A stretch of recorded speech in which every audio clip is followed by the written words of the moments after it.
There was once a girl who fled with her family from the suffering in her homeland to a faraway kingdom where they could find refuge. And the ruler of this kingdom promised to protect the girl and her family. He told her that they would have peace as long as they lived in his kingdom. And for many years that was true. The girl grew into a beautiful young woman, and her family grew and multiplied until the ruler of that land died. And the new ruler was not good. He was harsh and cruel. And he didn't remember the promise that was made to the young woman and her family that was made by the ruler before him. And as a result, instead of protecting this woman, he imprisoned her, killed many members of her family, put her in rags, in chains, and held her in his dungeon. Every night, the young woman would weep and cry out, calling for help, for anybody to hear her and come save her. And every night, she would wonder if there was anybody that knew about her suffering. Until one night, there was a prince, strong and good, who was riding on his white horse through that land. And he heard the wailings of the imprisoned woman far away, and he knew that that could only mean great suffering. And out of the goodness of his heart, he turned his horse around and went down into the valley of this land. And he went into the kingdom and into the castle where this princess was kept. And he overcame every guard, every ruler, even killing the ruler's own son, until he went into the dungeon, took off the girl's chains, picked her up, put her on his white horse, and they rode out of that land and rescued her. The woman thanked the prince, as you can imagine, profusely for hearing her cries for help and for saving her. And the prince at that point told her that not only was he going to save her, but he was going to marry her. He was going to make her his bride. And he was going to take her to his own kingdom, where he would rule and she would be his bride. And so after days of riding through the forest on the way to this man's land, they stopped at a village where the prince got off his horse and, pulling out a gold ring, got down on one knee and proposed to the woman that he saved. And he told her that you will be my treasured possession. You will be precious to me. You will be my wife, and I will be your husband, and I will always love you. And the woman, blushing, looked down, and she said, I will follow you anywhere.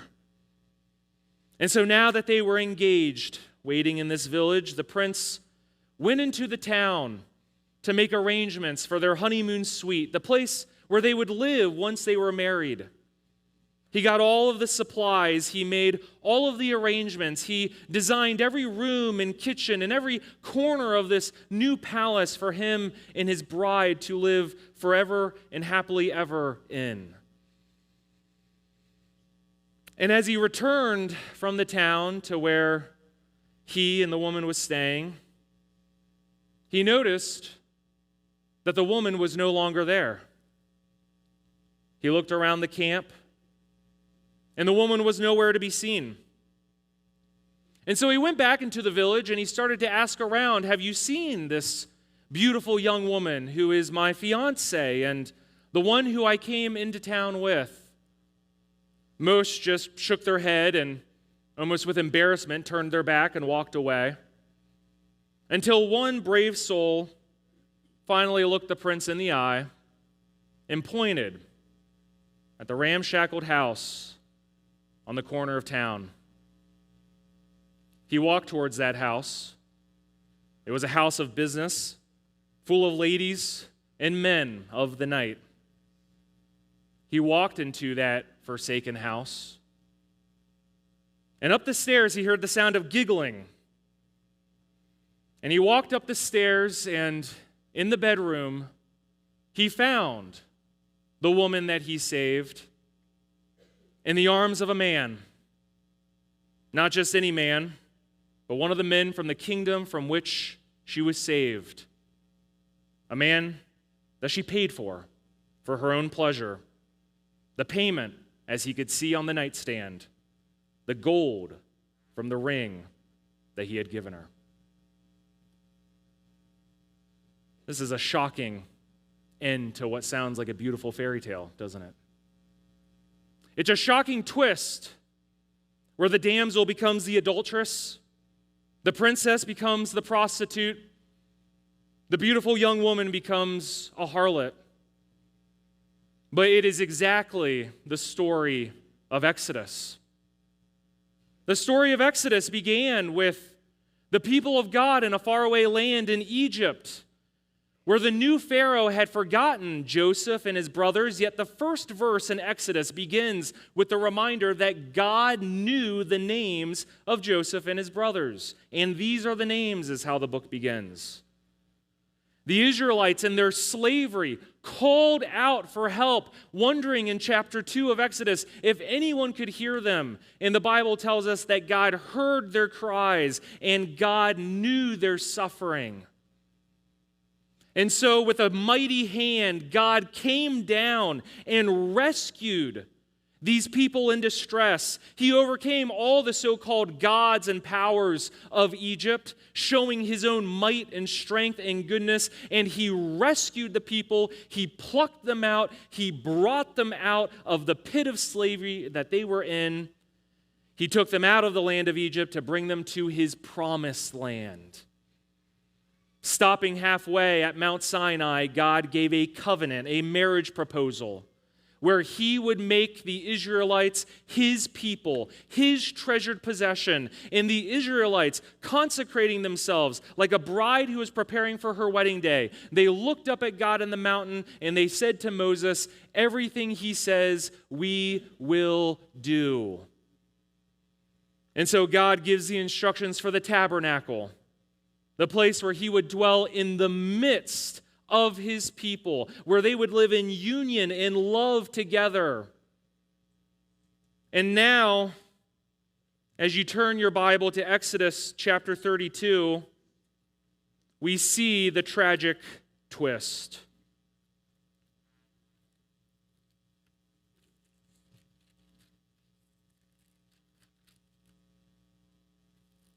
God was so good in his kindness that even at the end of verse 31, the end of all of the instructions he had given to Moses, he reminded Moses that all you have to do is rest. And in verse 18 of chapter 31, God even took the effort of writing down the 10 Commandments on the tablets of stone that he gave to Moses.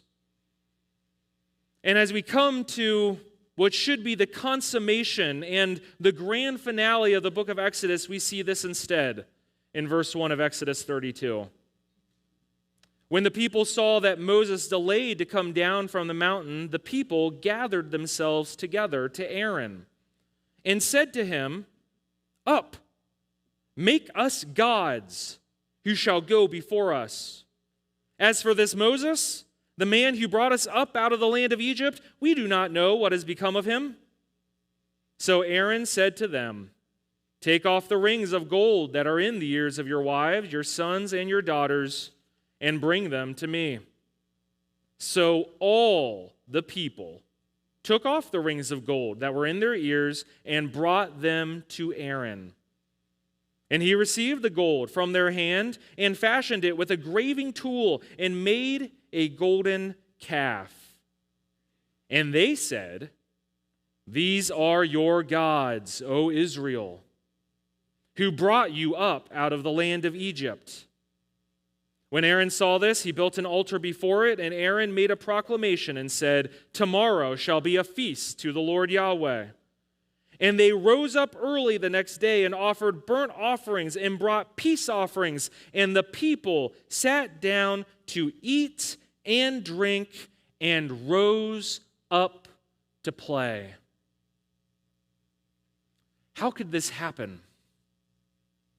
How could there be such a brutal display of adultery here from the Israelites after all that God had done for them to respond with such disloyalty to the Lord.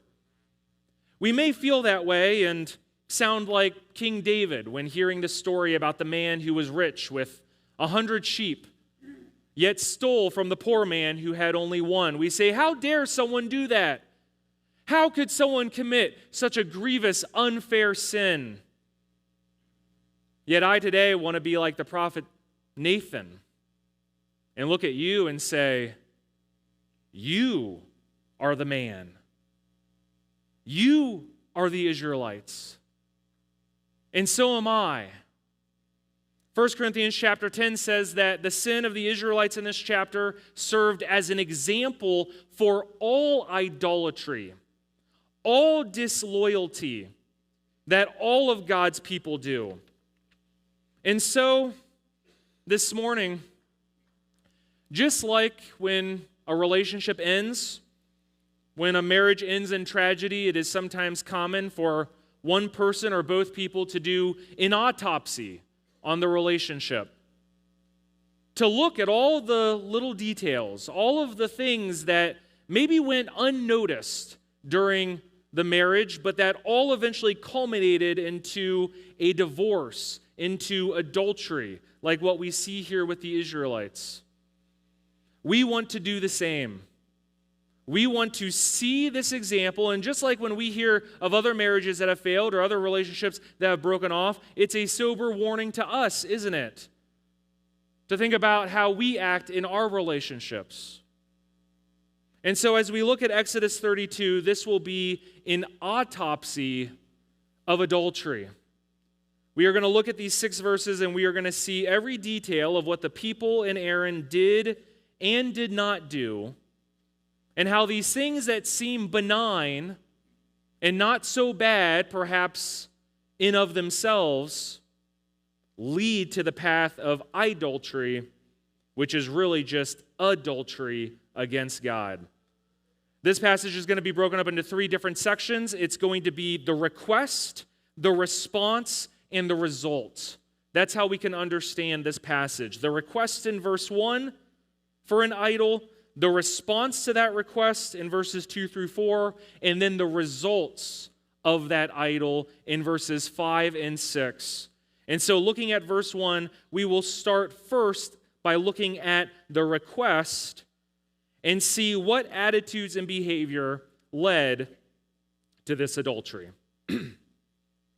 Verse 1, we'll read it again. When the people saw that Moses delayed to come down from the mountain, the people gathered themselves together to Aaron and said to him, "Up, make us gods." Very demanding. How would you like it if someone came to you and said, "Up"? Husbands, don't try that at home. "Make us gods who shall go before us. As for this Moses, the man who brought us up out of the land of Egypt, we do not know what has become of him." Your first point, point A under number 1, is that idolatry came as a result of the Israelites' impatience. The reason they requested an idol was because they were sinfully impatient. Obviously, we see that here in the language, going to Aaron. "Up, get up. What do you think you're doing? Do something for us." As for this Moses, we don't know where he's been. According to verse 1, it says that from their perspective, he had delayed to come down from the mountain. In the book of Judges, there's a foreign king named Eglon who is stabbed by Ehud. And Eglon falls dead in his room, and all of his servants are waiting outside, and they haven't heard from him. And judges say that the servants, they were waiting so long for Eglon that they got embarrassed, that it was awkward. That same exact Hebrew word is used here in verse 1 to describe the awkwardness and embarrassment that the Israelites are feeling because they're wondering where Moses is at. Moses is on the top of the mountain, and they're thinking he should be here by now, and now people are starting to talk. There's starting to be gossip. Well, maybe he's dead up there. Oh, maybe this whole thing is a hoax. Maybe he doesn't have anything, and he's just afraid to come down. They were starting to talk, and they were starting to worry and feel anxious, is what the Hebrew tells us, as a result of the 40 days and 40 nights that Moses was on Mount Sinai. That's what the Bible tells us, how long Moses was on the mountain. 40 days, so over a month. And as a result of this impatience, this insistence that God should be working on their own timeline, instead of trusting what God was doing for them through Moses on the top of the mountain, because it did not happen as soon as they wanted it to happen, they started to doubt Moses and God and seek their own way. Impatience is not usually a virtue that we think about when it comes to the sin of adultery. In fact, impatience or patience is not a virtue that we usually think about much at all. We don't think of patience as a way to honor God. We think of it as something we have to teach children or maybe remind ourselves of in traffic. Yet, most idolatry, if not all idolatry, the Bible argues, really comes from a perspective of impatience. A perspective that is unwilling to look at God's big picture, that is unwilling to believe in the promises of what God has destined for the future and in the world to come, and insists on having everything right here, right now, in this world. Like a young kid who isn't able to understand that if he just waits, he'll have something much better to eat, as opposed to just wanting to grab something off the counter right here in this moment. Impatience, as all parents of kids know, often leads to rebellion. Are you impatient with the Lord this morning? And I'm not talking about a kind of impatience where you pray for something and perhaps God just isn't answering it the way you want. I'm talking about the kind of patience that deep down in the cellars of your heart believes that this world is as good as it gets. That this life is all you really have. Jesus said in Matthew chapter 6, verses 19 through 21, "Do not lay up for yourselves treasures on earth, where moth and rust destroy, and where thieves break in and steal, but lay up for yourselves treasures in heaven, where neither moth nor rust destroys, and where thieves do not break in and steal. For where your treasure is, there your heart will be also." You look at people that are just obsessed with getting the latest car or getting the promotion or having so many likes on Facebook or Instagram, and you will see someone who doesn't really believe that it gets better after death for them. That this world is as good as it gets, so they better get while the getting is good. As opposed to the perspective that Jesus taught of patience. Live this life in perspective of the life that is to come, which is so much better. In the same way, James chapter 5 compares it to a farmer. He tells the believers to be patient, therefore, brothers, until the coming of the Lord. Just like the Israelites had to be patient until the coming of Moses, and they didn't, which led them to idolatry, we have to be patient for the return of the Lord off of his mountain in heaven.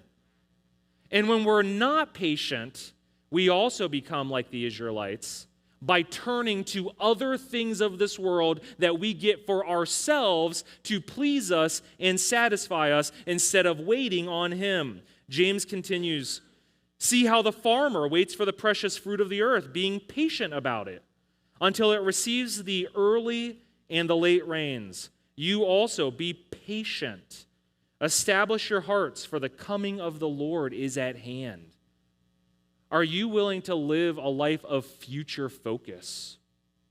Do you live a life of future-focused faith, where everything that you do in this life is like an investment to please God, who is king over this life and the next life, a life that is eternal? Does your life actually reflect that? The way that you spend your time, your money, the way that you devote your thoughts and your priorities and your affections will show you whether or not you are patient to God in his timeline or whether you are insisting on your own. It is good to live a life that patiently waits for God.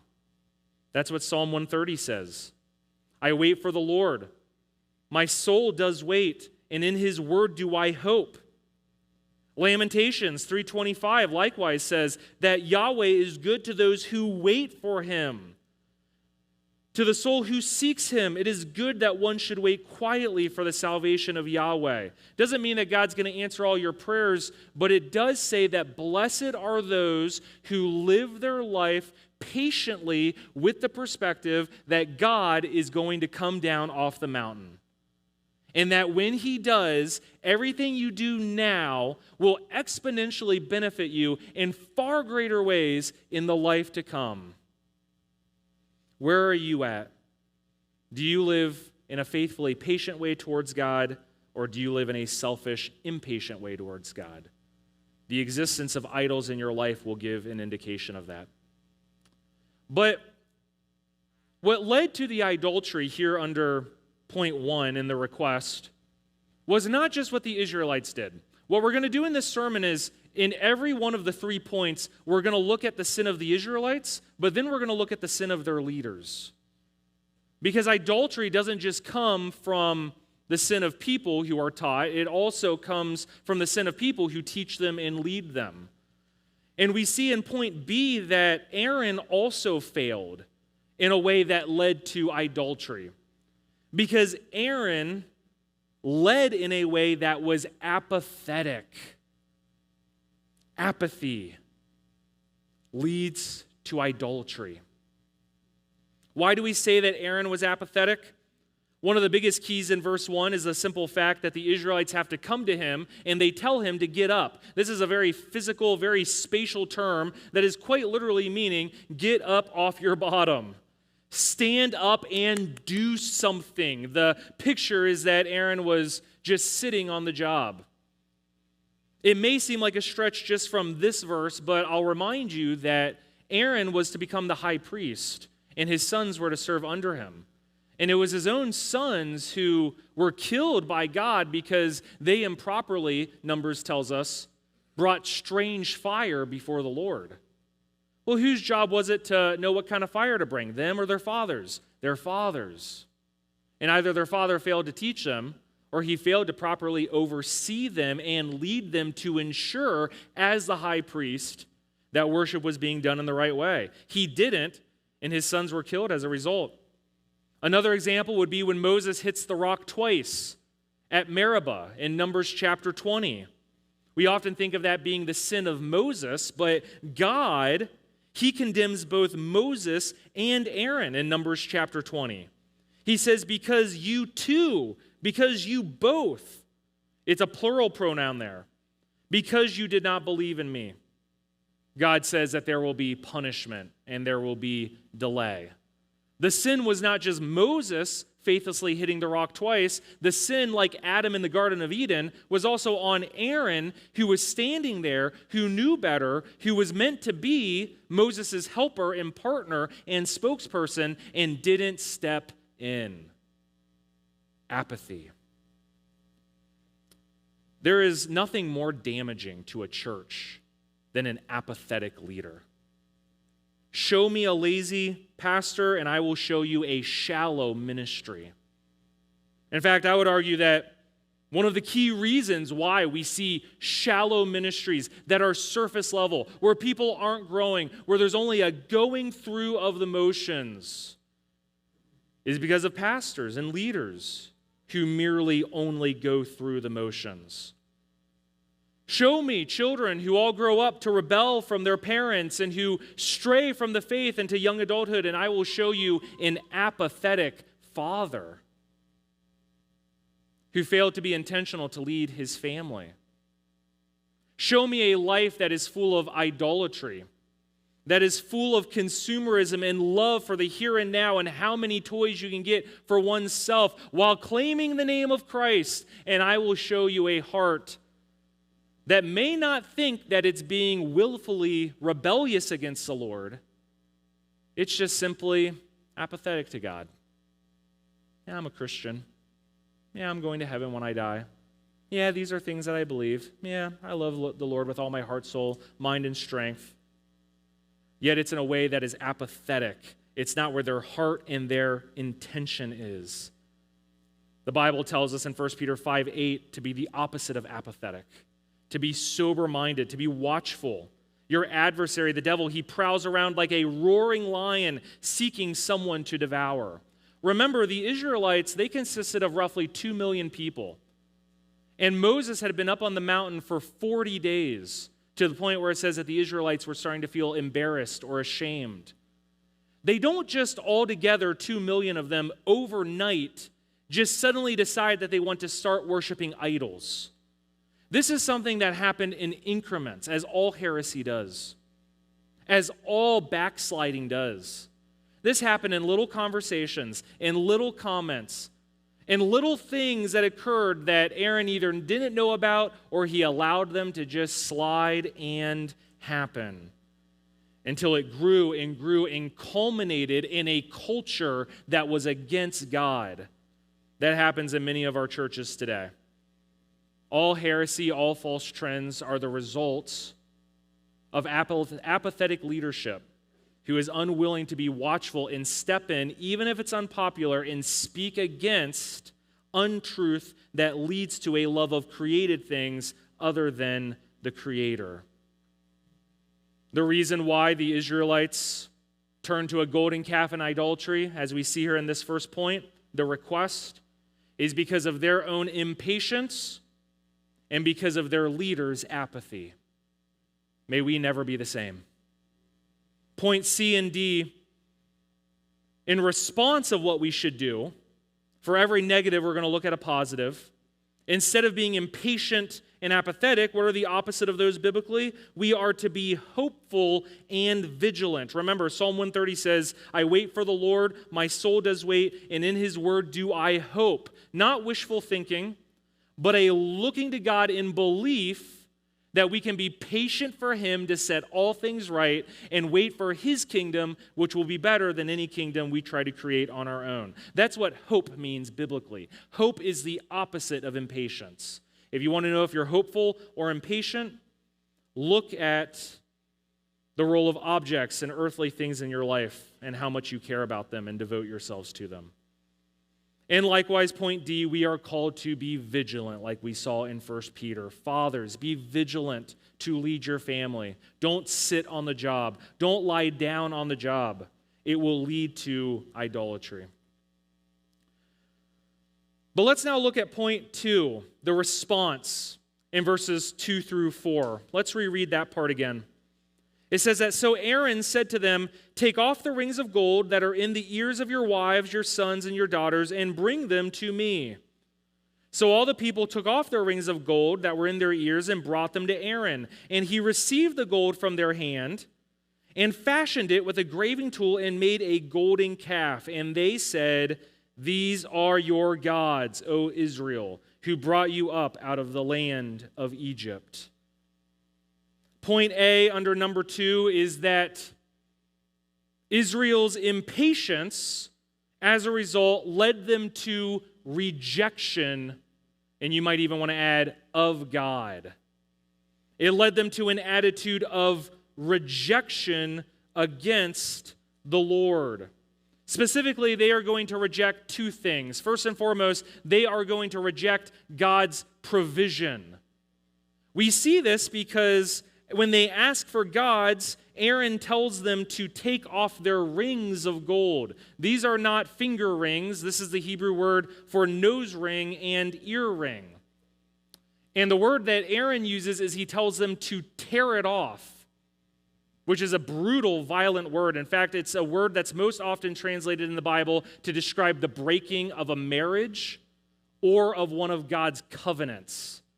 To annul God's covenant or to divorce from somebody's spouse. It's the same word that Aaron uses to describe the tearing out of a ring or the tearing off of a ring. Don't forget where these rings came from. Exodus 12:35 tells us that these rings that Israel is going to give to make this idol, to commit adultery against God, were rings that God himself had given them when they plundered the Egyptians and were rescued out of that land. So the picture, and by the way, a nose ring and an ear ring, more than a finger ring, was used as a tool of proposal. When Eleazar, Abraham's servant, went to find a wife for Isaac and he finds Rebekah, he proposes to her, it tells us in Genesis chapter 24, by giving her a nose ring or an ear ring, just like the same kind that we see here. So the picture is that these people, they are rejecting God's love, they're rejecting his provision literally in the gold that he had given them by ripping off the very symbol of God's marriage to them and God's marriage proposal to them. And they're tearing it off, and in the same way, they are tearing themselves off from the promise, the covenant of being God's people. Like the woman who took off her engagement ring and used it to hire someone for the night. That is what the Israelites do. Their impatience leads to a rejection of God's gifts, but it also leads to a rejection of God's glory. The word glory is a way that the Bible describes the very personhood of God, the very attributes of God, God for who he is. It's why in Romans chapter 3, verse 23, it famously says that all have sinned and fall short of the glory of God. In other words, nobody is capable of being as good as God is. Nobody is like God. Therefore, nobody without God's grace can get to God. That's the meaning of Romans 3:23. And referring to the glory of God, Romans chapter 1 says the same thing. Speaking of idolatry, it says that even though they knew God, they did not honor him as God or give thanks to him, but they became futile in their thinking, and their foolish hearts were darkened. Claiming to be wise, they became fools and exchanged the glory of the immortal God for images resembling mortal man. That's really what idolatry is at its core. It's adultery.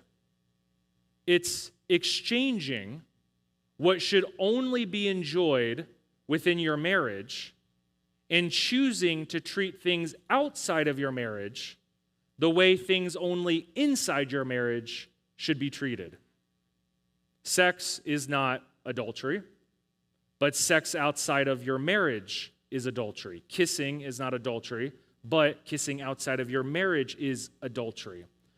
That's what idolatry is. Idolatry isn't merely loving something.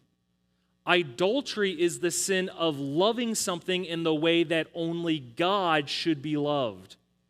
It's an exchanging of the faith and devotion and worship and love that your husband, the Lord, should receive, and saying, instead, I'm going to give it to this car, or to this job, or to this goal that I have of gaining followers on social media, or to this 401k, or to this retirement plan. None of those things in of themselves are bad or dishonoring to God. Gold is not bad. God gave his people gold. What is bad is when you use the things that God gives you to replace him and to treat those things the way God only demands to be treated. That's what Romans chapter 1 refers to, where it says that they exchanged the glory of God for images. They chose to treat images the way that only God's glory deserves. You'll notice here that it says, make us gods. Just fun fact there, that is actually the word Elohim. Make us Elohim. The word Elohim is simply the plural Hebrew word for gods. It is also the name for the one true God, which happens to be a great hint, so to speak, theologically, at the Trinity. But how do we know the difference between Genesis 1:1, where it says, in the beginning, Elohim created the heavens and the earth, and the first commandment in Exodus 20, where it says, you shall have no other gods before me? Elohim is used in both of those contexts. Elohim is used here, and the difference is the use of the singular or the plural pronoun. Anytime God is mentioned as Elohim, it's always with the singular pronoun, he. Anytime foreign gods generically are described with Elohim, it's always with the plural pronoun, these or they or them. And here in 32, we see the plural pronoun take place. The Israelites say, make us gods. Give us something else that we can worship instead of the one true God, because we are impatient and we feel like he has abandoned us. When you commit adultery, you are rejecting the love that is only deserved of God, and you are turning to other things.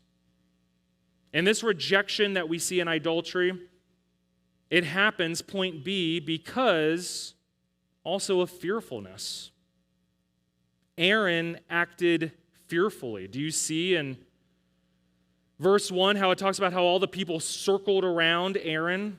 That's a very menacing word. It's like wolves circling around a camp, or a posse circling around someone traveling on the road. It's intimidating. And instead of Aaron standing up and saying, "No, as for me and my house, we will serve the Lord. No, away with you and your idolatry. Get behind me, Satan," Aaron succumbs to the demands of the majority. He follows the trends that are surrounding him. And in fear, he decides to do what the people ask of him. All idolatry today is in some way, shape, or form the result of people who decided that instead of standing up for what was right, to instead go with the popular trends, perhaps even amongst Christians, and do whatever was itching and tickling the ears of that day. It's for this reason that instead of being fearful and instead of rejecting God with our idolatry, points C and D, the Bible reminds us that instead of rejecting God, we need to be repentant towards God. And instead of being fearful, we must be courageous. That's why God, in the book of Joshua, as the people are about to enter the promised land, he says, "Be strong and courageous." God's going to fight their battles for them. They don't have to be courageous in order to fight. God's going to take care of that. He tells them to be courageous, to do all that I have commanded you. The land of Canaan was full of many idols and much idolatry, including Baal, who was depicted as a golden bull or calf, by the way. And God knew that his people would need courage not to succumb to what they saw everybody else doing, and instead only obey what God had commanded them. We must be willing to do the same. But then finally, point 3, the result. What is the big deal about all of this, you might ask? Do I really need to be so strict about adultery in my life? After all, other sins, it's more obvious why those sins are so bad. It's easy to see murder and idolatry, or murder and adultery, divorce. It's easy to see the harm that comes from those kind of sins. It's hard to see the harm that comes out of idolatry. It seems like a victimless crime. Some of you might think, I could be okay with being an idolater. I could be okay with being guilty of that as long as I could do so in a Ferrari. Right? You laugh, but it might be the way that many of us think. There's worse ways to sin. Why sin in these other ways that will destroy your life? The sin of adultery, it may appear, is just going to make your life better. Why does God take it so seriously? Why is it so heinous? Because idolatry will not make your life better. It will destroy your life. It will make you miserable, and it will lead to an extremity of sinfulness in your life. And we see that perfectly in verses 5 and 6, where that's exactly what happened to the people.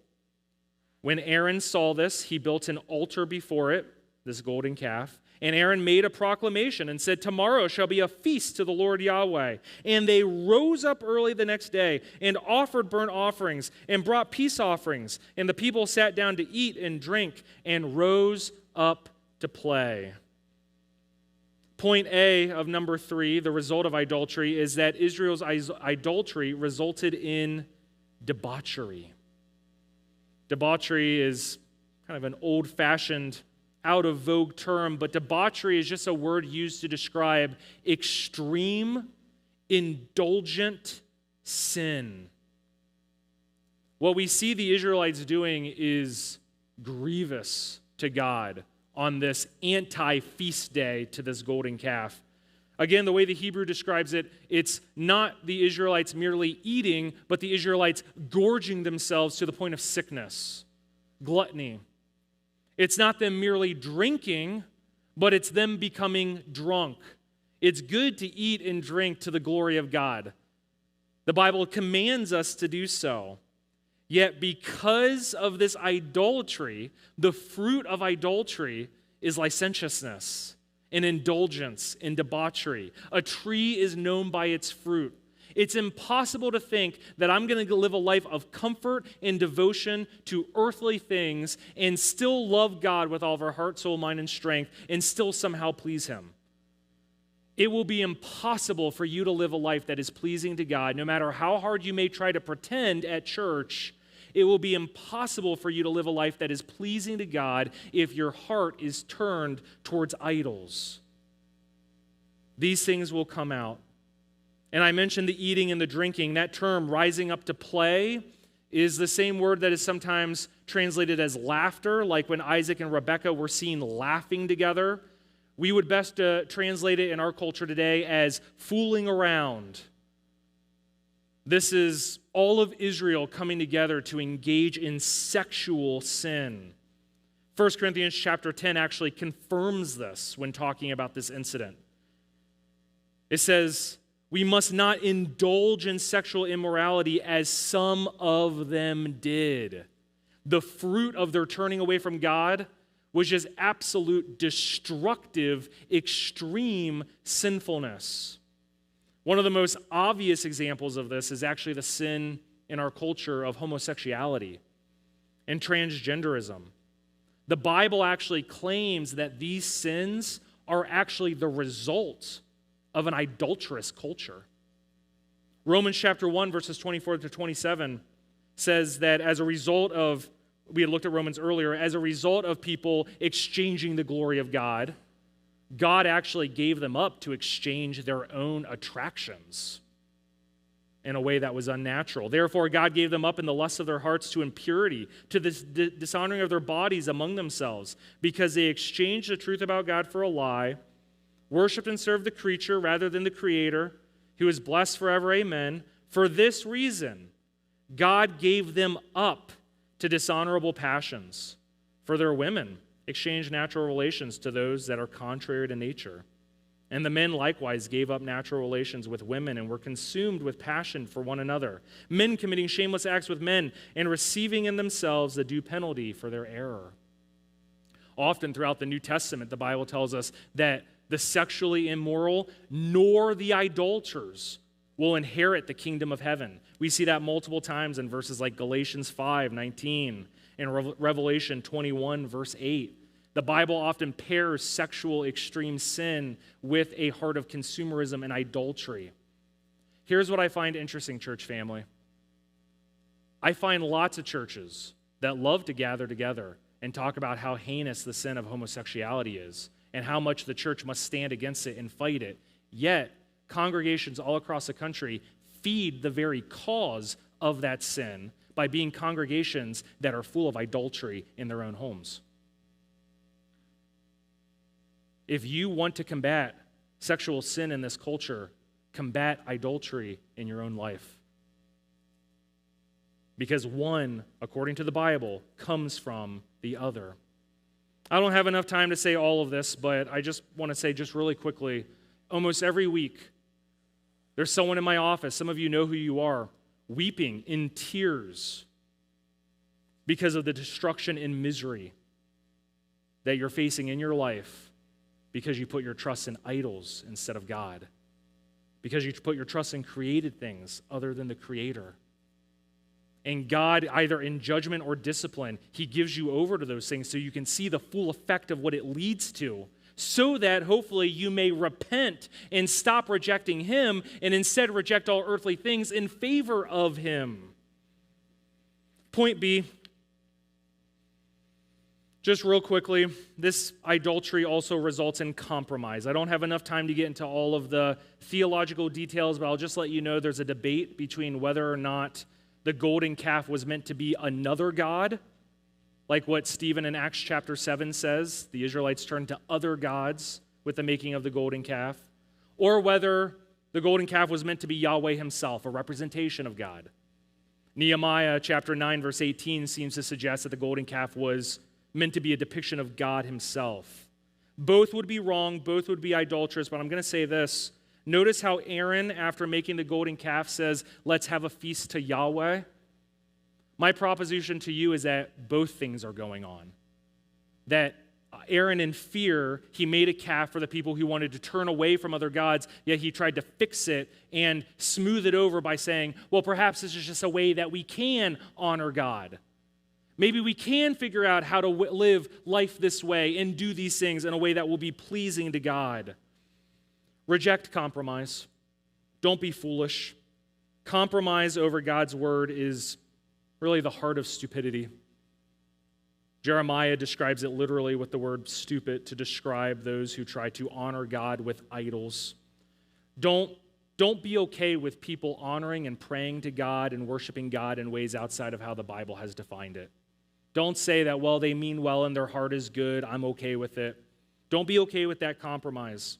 It's literally dumb, and it's the result of an idolatrous culture.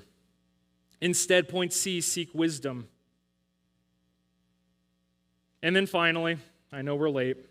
There's a lot here. Point D, Christians reject idols by seeking satisfying holiness. Here's what I want to tell you really briefly. My fear is that as a result of hearing this sermon, you're going to think that the follow-up is that you just need to learn to be less happy. That you need to just suffer for the Lord and give up all these things that you're enjoying, get rid of your guitar, get rid of your car, cancel your vacation, throw out all the good food in your fridge, and that you need to just be unhappy. That God wants you to be unhappy, and that you need to reject idols in order to be unhappy to make God happy. No. There is nothing further from the case. Jesus said in John 15:11, these things I have spoken to you, that my joy may be in you, and that your joy may be full. Did you hear that? Full.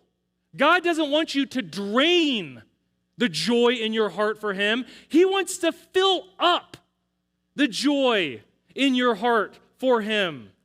He wants to give you more happiness. He wants to give you more joy. C.S. Lewis described it like a kid who's throwing a tantrum while he's playing with mud pies in his backyard because his parents are trying to take him to the beach.